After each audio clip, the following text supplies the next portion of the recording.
Hi all இது இன்றைக்கி morning எடுத்த மினி விலாக் தாங்க. எப்போவுமே ஈவினிங் தான் மினி விலாக் போடுறேன். சரி இன்றைக்கி ஒரு சேஞ்சாக மார்னிங்கே மினி விலாக் எடுத்துட்டேன். மார்னிங் எந்திரிச்சோன்னே பாப்பா கூட கொஞ்சம் நேரம் விளையாடிட்டு இருந்தோம் நானும் பட்டுவோம்.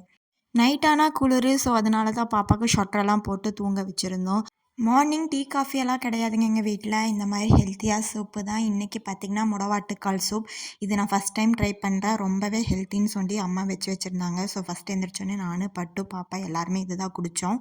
டேஸ்ட்டுமே ரொம்ப சூப்பராக இருந்துச்சு. அதை குடிச்சு முடிச்சு வீட்டு வேலையெல்லாம் பார்க்க ஆரம்பித்தேன். ஃபஸ்ட்டு பெட்டெல்லாம் க்ளீன் பண்ணிவிட்டு அப்படியே கிச்சன் போயாச்சு. அண்ட் டிஃபன் செஞ்சு முடிச்சாச்சு. கிச்சனையும் க்ளீன் பண்ணி முடிச்சிட்டேன். அடுத்ததாக ரொம்ப பெரிய வேலை என் பாப்பாவுக்கு சாப்பாடு ஊட்டுறது. அவளுக்கு ஊட்டுறது ரொம்ப ரொம்ப கஷ்டம். வாயவே திறக்க மாட்டாங்க. எப்படியோ சமாளித்து இன்றைக்கி சாப்பாடு ஊட்டி விட்டாச்சு. அதை முடிச்சுட்டு நானும் சாப்பிட்டேன். இன்றைக்கி மார்னிங் கஞ்சியும் கீரை கூட்டும் தாங்க. அப்புறம் பொறுமையாக ஒரு 11 மேலே பாப்பாவுக்கு மில்க்கும் எங்களுக்கு டீயும் போட்டு குடிச்சாச்சுங்க. இன்னத்த மினி விலாக் இப்படி போச்சு. இந்த வீடியோ பிடிச்சிருந்தா மறக்காமல் லைக் பண்ணுங்கள், சப்ஸ்கிரைப் பண்ணிவிடுங்க.